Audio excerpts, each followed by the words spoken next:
Good evening students, I am Smriti और history and English teacher. कल मैंने आपको वीडियो डाली थी, वो मैंने आपको महाराजा रंजीत सिंह तक पढ़ाई थी। अब आगे एडमिनिस्ट्रेटिंग इंडिया, एडमिनिस्ट्रेशन जो है दिल्ली सुल्तनत और हमारी मुगल डायनेस्टी के अंदर जो एडमिनिस्ट्रेशन है वो आपको पढ़ानी है कि जो Delhi Sultanate introduce a political system centred on sultan. ठीक है, हु पोजेस्ड एब्सोल्यूट अथॉरिटी, मतलब सुल्तान जो है वो मेन अथॉरिटी रहेगी, फर्स्ट कमांड उसी की रहेगी। वो जो चाहेगा वही होगा, वही मिलिट्री हेड होगा, वही पॉलिटिकल हेड होगा।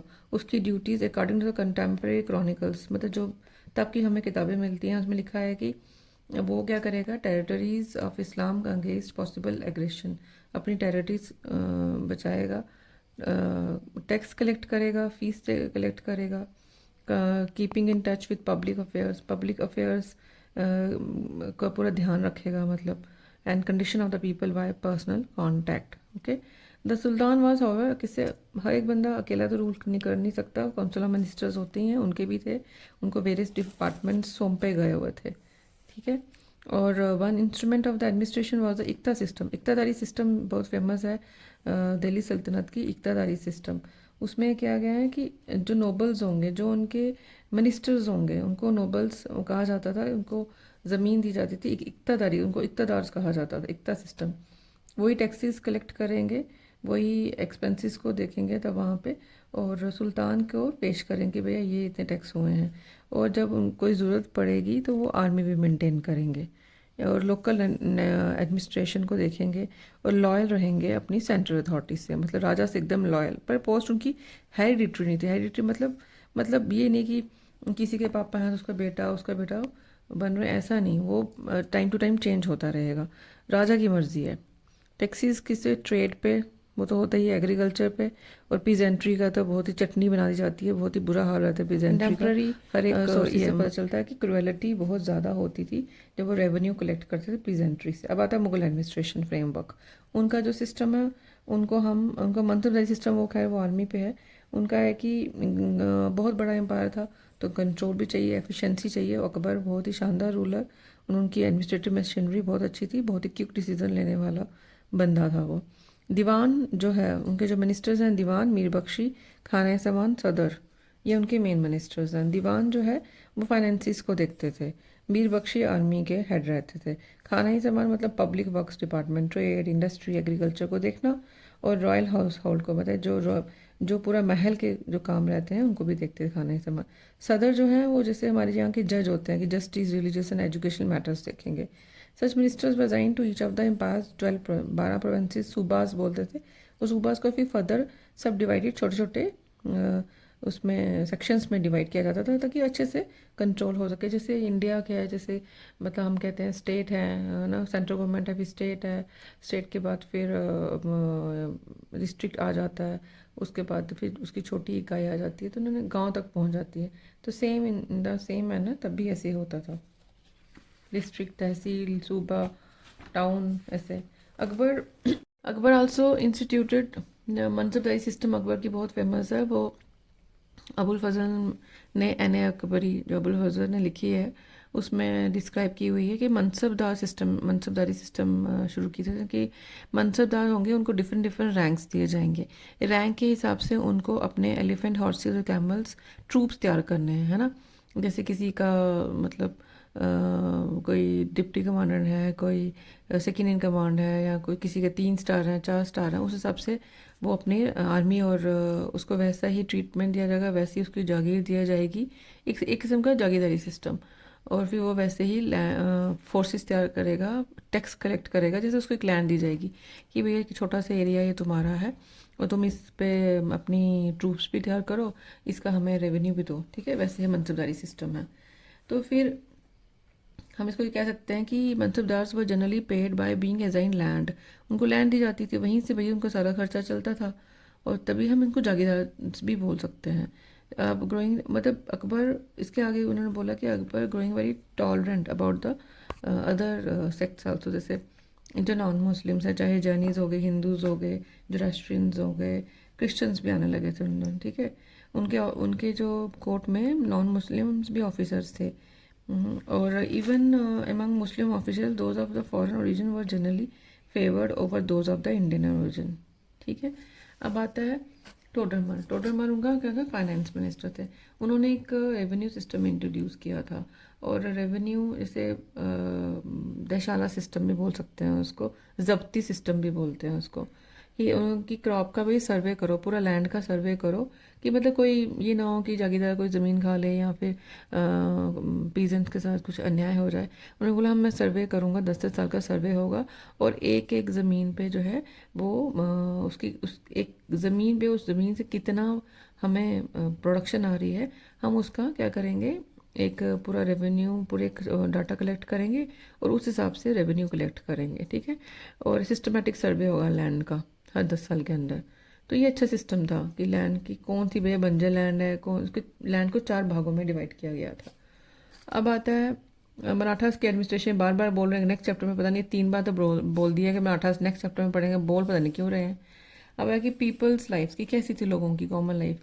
डिस्पाइटिंग shifting political powers between the 13th 17th century, India business, बहुत सारी चेंजेस आई थी इकोनॉमिक एक्टिविटी में, क्योंकि मैंने कहा ना एग्रेरियन फाउंडेशन तो हमेशा रही है, आर्टिसनल इंडस्ट्रीज भी आ गई थी, मतलब पूरा पूरा हिंदू कम्युनिटी से पूरे शिफ्ट हो गई थी। मगर पहले दिल्ली सल्तनत आ गई थी, तो यहाँ श्रेणीज का बताया, मैं मेन बताती हूँ। श्रेणीज, गिल्ड, गिल्ड बनने लगे। जैसे आजकल बैंक्स नहीं होते कि आपको कुछ लोन लेना है या आपको पैसे रखने हैं तो आप गिल्ड्स में रखिए।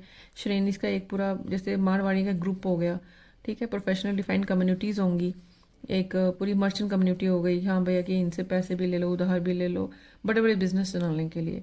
द सल्तनत period saw some progress in infrastructure works, roads में काम होने लगा। शेरशाह सूरी ने रोड्स बनाई थी, ये ब्रिजेस, फ्यू कैनाल से फिरोज शाह तुगलक ने बहुत सारी कैनाल्स बनाई थी, इरीगेशन पे काम किया था। ठीक है, और coins in several metals, denominations, पैसे इंट्रोड्यूस होने लगे।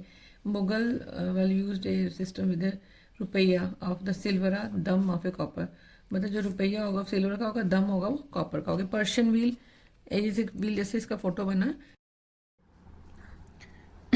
Agriculture was the mainstay of the Indian economy.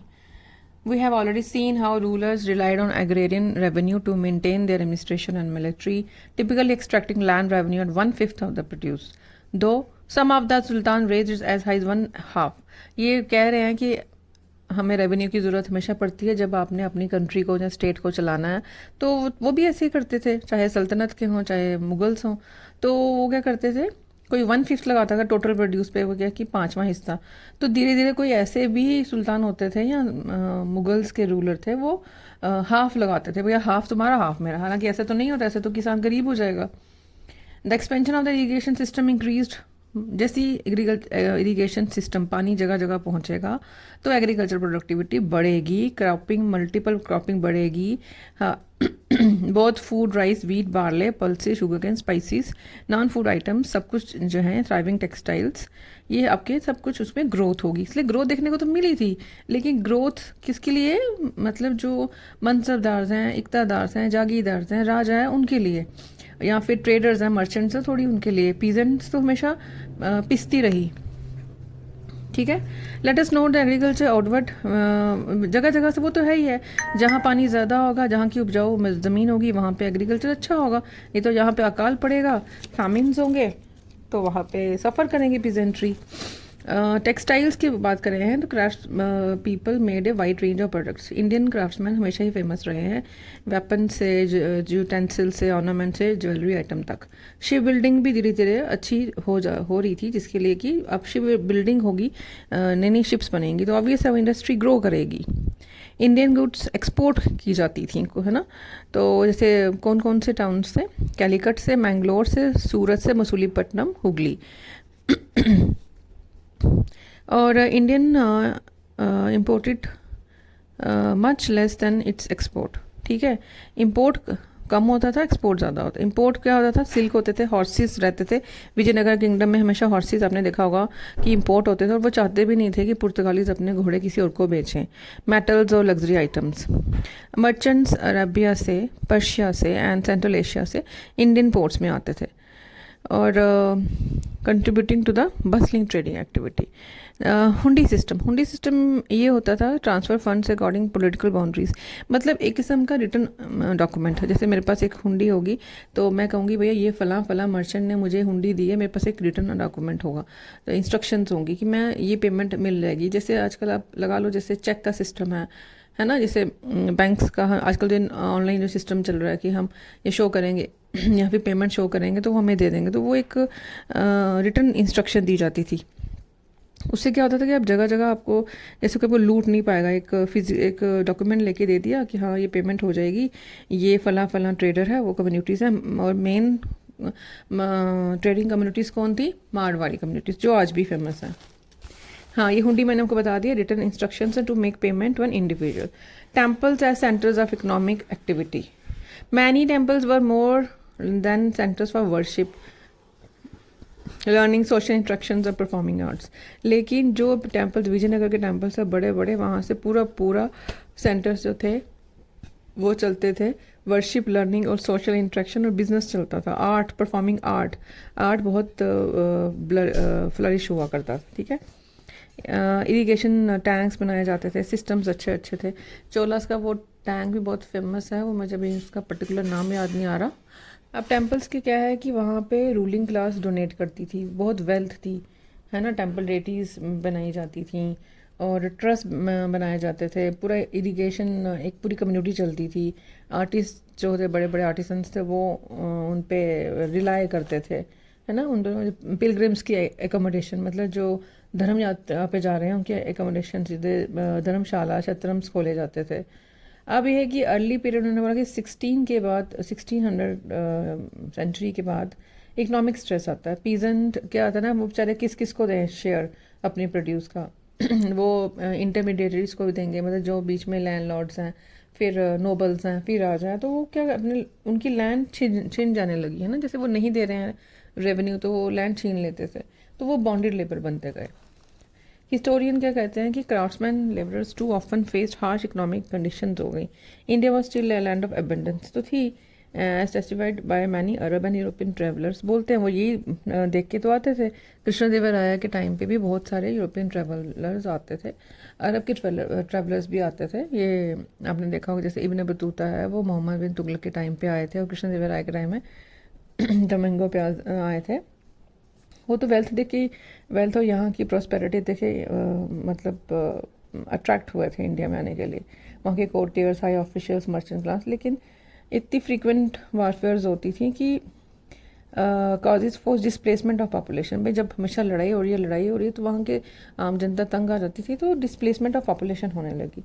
Eight the level of the common people there was instance of clashes, especially over sacred sites that had been desecrated or destroyed under the ruler section। मतलब जैसे दूसरे धर्म के लोग आ रहे हैं तो वो किसी और धर्म की चीज़ें तोड़ रहे हैं, मंदिर तोड़ रहे हैं, वहाँ की उनके जो जैसे जैन टेम्पल, बुद्धिस्ट टेम्पल तोड़े जा रहे हैं। तो people of different faiths and communities live peacefully side by side, economically dependent on each other. Even as most rulers across India patronise the art. Patronise art मतलब बहुत सारे रूलर्स अपने जितने भी आर्ट हों, आर्टिस्ट हो, कम्युनिटीज़ उनको patronise करते थे कि भाई आप मेरे पास रहो, हम आपको पैसे देंगे, आप हमारे लिए बेस्ट चीज़ तैयार करो। Many of is adapted to changing circumstances. Among those cultural tradition a fair degree of interaction result in the creation of share heritage. Through it all India endured economically prosperous on the whole but often politically unstable. बहुत सारे राजा बहुत छोटे period के दौरान change होते गए, है ना। औरंगजेब और अकबर को छोड़ के बाकी जितने भी राजा थे बहुत जल्दी जल्दी स्पैन में जाते रहे। जब जल्दी जल्दी राजा तेज होंगे, चेंज होंगे, लड़ाइयाँ होंगी, तो पोलिटिकली अनस्टेबिलिटी आ जाएगी। During this period of frequent reshaping of the political map India faces serious challenges. Survive कर रहा था लेकिन धीरे धीरे गरीबी की तरफ बढ़ रहा था। It is a tale not only of hardship but also of resilience through the sword with the occasion demanded, but also through fresh creation in art, literature, spirituality and timeless values। Before we move on, मतलब हम question answer से move करने से पहले यहाँ पे क्या है ये बताना है कि जब हमारी दिल्ली सल्तनत या फिर मेडिवल पीरियड आता है, फॉरेन इन्वेजन्स इंडिया में बहुत बढ़ने लगे थे। टर्किक अफ़गान और मुग़ल फोर्सेस की होने लगे थे। वाइड स्प्रेड डिस्ट्रक्शंस होने लगी थी, पुरानी डायनेस्टीज़ गिरने लगी थी, नए किंगडम उभरने लगे थे। बहुत लड़ाइयाँ कंटिन्यूस होती थी, आपस में अलाइंसेस होते थे, कॉन्क्वेस्ट, और इंडिया का पॉलिटिकल मैप बाउंड्रीज हद से ज़्यादा चेंज होने लगी थी बहुत ही शॉर्ट स्पैन ऑफ टाइम में। बहुत सारे इंस्टेंसेस ऑफ रिलीजियस इंटॉलरेंस हुई। Buddhist, Jain, Hindu, Sikh, Zoroastrians and tribal suffer sphere persecution at times. मैंने बता दिया कि बुद्धिस्ट, जैन, हिंदूज के जो सेक्रेट प्लेसेस हैं वो तोड़े जाने लगे। सिख्स के जो गुरुज हैं उनको परसिक्यूट कर दिया गया था। ट्राइबल्स के भी उनको भी कुचलने की कोशिश की गई थी, उनके भी ट्राइबल रिवोल्ट हुए थे, भील के, कोच के और संथाल रिवोल्ट, और पीजेंट्स के भी रिवोल्ट हुए थे। ठीक है। एग्रीकल्चर ट्रेड एक्सपैंड किया था, एनहेंसिंग इंडिया की वेल्थ बढ़ी थी, कनेक्टिविटी दूसरे दुनिया के साथ बढ़ी थी, क्योंकि पूरे मुस्लिम रूलर्स आ गए थे। वो पूरे अरब से आए थे, पर्शिया से आए थे, सिंध, काबुल से आए थे, तो वहाँ के रूलर्स के साथ हमारी इंट्रैक्शन बढ़ने लगी थी। तो ट्रेड को बहुत फ़ायदा होता है, चाहे आप पीजेंट्री को इतना फ़ायदा नहीं हुआ, लेकिन ट्रेड जो क्राफ्ट्समैन हैं उनको फ़ायदा होता है। इकोनॉमिक कंडीशंस हैं वो थोड़ी थोड़ी कॉमन सब्जेक्ट्स को भी, मतलब जो कॉमन पीपल है उनके लिए हार्श होने लगी थी। इंडियन सोसाइटी रो अडेप्टेबिलिटी। अब इंडियन सोसाइटी बेचारी क्या करे, अब एक भैया एक बहुत ही खूंखार राजा आपके सिर पे आके बैठ गया है, तो भैया आपको अडेप्टेबिलिटी तो शो करनी पड़ेगी, रेजिलेंस भी हुई। ठीक है। Found ways to preserve culture traditions, culture blend होने लगे, इंडिजीनियस होने लगे, फॉरेन एलिमेंट्स मिक्स होने लगा हमारे, चाहे वो आप मंदिरों में देखो, चाहे मस्जिदों में देखो, चाहे आप मोनूमेंट्स में देखो, कपड़ों में देखो, या फिर जो टेपेस्ट्री ये बोल रहे हैं, वो जो टेपेस्ट्री मीन्स एक कपड़ा होता है उस पर एक डिफरेंट का ये पेंटिंग की जाती, पेंटिंग नहीं, नॉट पेंटिंग, इट्स मतलब उसको ऐसे तैयार किया जाता है बुनकर के द्वारा कि उस पर डिफरेंट डिफरेंट स्टोरीज भी आ सकती हैं, फूल भी आ सकते हैं, कुछ भी, है ना, एक ऐसा cloth. Many forms of the art and culture including architecture, music and painting flourished. Architecture Shahjahan के लिए, म्यूज़िक जहांगीर के लिए, शाहजहाँ के लिए, पेंटिंग जहांगीर के लिए बहुत फ्लरिश हुआ। आर्ट एंड कल्चर अकबर के टाइम में भी फ्लरिश हुआ था। अब आते हैं क्वेश्चन एंड एक्टिविटीज़। अगर आपको पूरा चैप्टर समझ आ गया तो फिर ये बहुत ईजी है कि कंपेयर करो पॉलिटिकल स्ट्रेटजीज दिल्ली सल्तनत ने और मुगल्स ने क्या अपनाई थी। पॉलिटिकल स्ट्रेटजीज हम क्या कह सकते हैं, हम कुछ कह नहीं सकते इसमें, है कि उन दोनों ने वही है, जैसे मेन तो ये रहेगा कि उनका एक्सपेंशन का था, वो अपने इस्लामिक जो आपका धर्म है उसको एक्सपैंड करने आए हुए थे, और यहाँ पे उन्होंने आके, चाहे दिल्ली सल्तनत का स्लेव डायनेस्टी, उन्होंने यहाँ पे आके अपने धर्म को फैलाया, चाहे वो मुगल्स हैं उन्होंने भी ऐसे ही किया। ठीक है। और यहाँ पे उनके वही सेंट्रलाइज थी पूरी, जो उनका राजा होता था वो पूरा ऑटोनोमस था, भाई उसी की चलेगी। काउंसिल ऑफ मिनिस्टर्स दोनों में रहते थे, उनकी इक्तदारी सिस्टम थी, इनका मनसबदारी सिस्टम था, है ना। तो और सिमिलरिटीज़ ये कि उनका सेम जैसे सेम एडमिनिस्ट्रेशन सेम चलेगी। डिफरेंसेस एग्जिस्टेड बिटवीन देम, कुछ डिफरेंसेस थे कि दिल्ली जैसे अकबर था उसने मैट्रिमोनियल अलाइंसेस बनाना शुरू कर दिया राजपूतों के साथ। पहले तो वो लड़ा, जिनसे पहले वो फरमान भेजता था कि भाई तुम लड़ाई चाहते हो या मैट्रिमोनियल अलाइंस या अलाइंस चाहते हो, जो चाहते थे उनसे वो कर लेता था, मतलब थोड़ा सा टॉलरेंट हो गया था। दिल्ली सल्तनत वाले इतने टॉलरेंट नहीं थे, वो क्रश कर देते थे, है ना। तो ये आ जाएगा फिर कि why did kingdoms like Vijayanagara empire and the Ahom kingdoms manage to resist conquest. Vijayanagara empire बहुत ही स्ट्रॉन्ग एम्पायर था। वहाँ की जो टेरेन होता है, मतलब वहाँ का जो जोग्राफिकल एरिया, वो हम लोगों को इतना पता नहीं था, क्योंकि ये लोग ऐसे भी नॉर्थ वेस्ट एरिया से आए हुए थे। तो जो नीचे का, जहाँ पे हम बचपन से रह रहे हों, सदियों से रह रहे हों, उस जगह का चप्पा चप्पा हमें पता होता है। और होम्स कहाँ रहते थे, हम होम्स रहते थे आसाम साइड, वो तो अभी भी कुछ सालों पहले तक ही अनएक्सप्लोर्ड रहा है। तो उन लोगों को पता नहीं था कि यहाँ का टेरेन कैसा है ना, वहाँ का एरिया कैसा है, कहाँ वो रह रहे हैं, उनके छुपने की जगह, अटैक करने का जगह, मौसम, नदियाँ, वैसे ही। और उन दिनों तो इतना मीडिया फास्ट नहीं था, आप समझ सकते हैं ये कब की बात हो रही है, 1500 की बातें कर रहे हैं हम लोग, 11th सेंचुरी से लेके ये 1857 तक की बात हो रही है। तो तब तक तो भैया इतना जोग्राफिकल नॉलेज डेवलप नहीं था।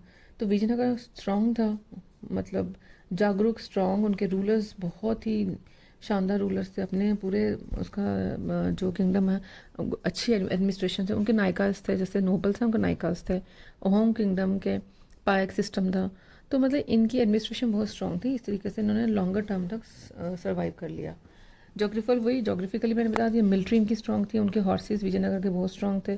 सोशल फैक्टर्स भी थे कि भैया वो लोग अपने बहुत सोशली इंटरकनेक्टेड थे, अपनी कल्चर से बहुत प्यार करते थे, है ना, मतलब धोखेबाज नहीं थे। और वो उनको अच्छा लगता था कि जो कृष्ण देव राय है, जिसको हम केडीआर भी बोलते हैं शॉर्ट में, वो इतना ध्यान रखते, कृष्ण देव राय, अच्युत राय, मतलब ये सब लोग इतने फेमस थे हरिहरन बुक का कि स्ट्रॉन्ग और पैशनेट और तेज़ फास्ट वॉरियर्स, है ना, इंटेलिजेंट वॉरियर्स भी हम कह सकते हैं, मतलब पोइट्री के साथ साथ तलवार को उठाना भी जानते थे।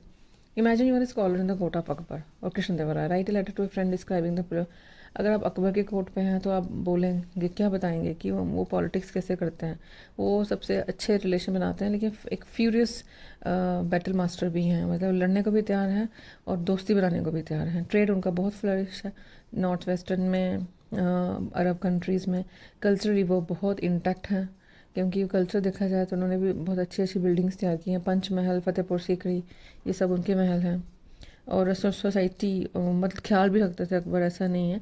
जजिया हटाया उन्होंने, वो नॉन मुस्लिम से थोड़े टॉलरेंट हो रहे, सुलह कुल की पॉलिसी अपनाई उन्होंने, सबके लिए टॉलरेंट होते जा रहे थे धीरे धीरे समय के साथ।